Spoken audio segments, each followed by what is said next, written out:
Before the world ever marveled at the magnificence of Angkor Wat, there was Priyavihir, high above the clouds, clinging to the edge of a cliff in the Dangrek Mountains. This temple is more than stone and stairways.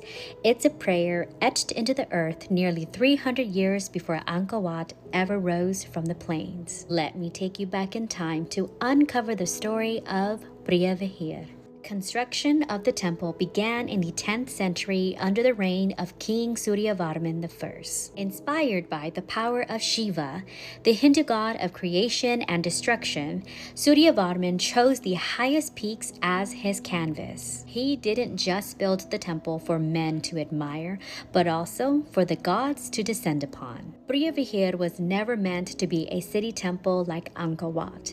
Instead, it was a spiritual retreat, a mountaintop sanctuary, a place where kings, priests, and pilgrims would climb for grace. Spanning over 800 meters in length and following the natural incline of the mountain, Priyavihir's design is unlike anything in Khmer structure. There are 5 majestic kaporas, also considered gateways, each representing a spiritual threshold that pulls the soul upward toward the main sanctuary. Is not just architecture, it's cosmic choreography, with each stone representing a breath and each carving representing a hymn. And while Angkor Wat would later stun the world with its symmetry and scale in the 12th century under Suryavarman II, Priyavihir had already whispered its sacred story across the ridgelines for centuries. The 2 Khmer kings who are mostly tied to Priyavihir is Suryavarman I and Suryavarman II.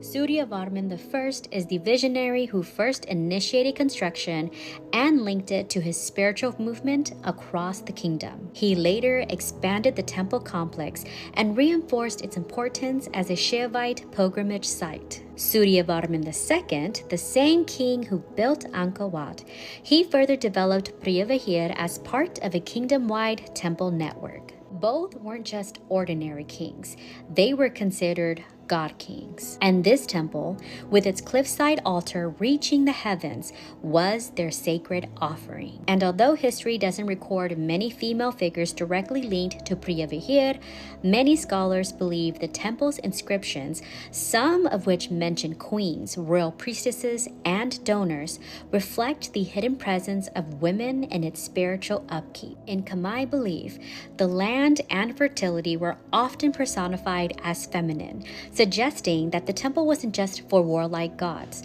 but rather for divine balance. As centuries passed and empires fell, jungle vines slowly crept between the stones. And then came the French, who carved colonial borders between Siam, now Thailand, and French Indochina, now Cambodia. In 1904, a controversial map placed Priyavihir on Cambodia's side, which Thailand disagreed. In 1962, the International Court of Justice ruled in favor of Cambodia, saying Priyavihir belongs to Cambodia.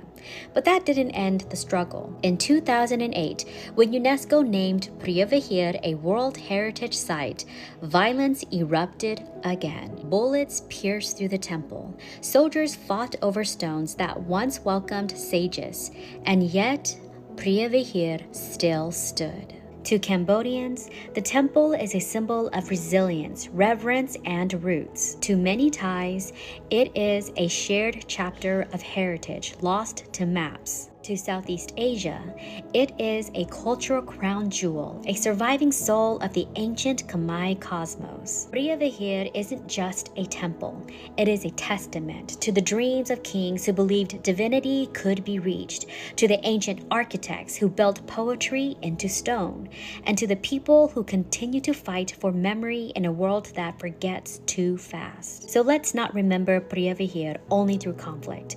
Let's remember it through connection, through stories, through teaching our children what still rises from the earth when everything else has fallen.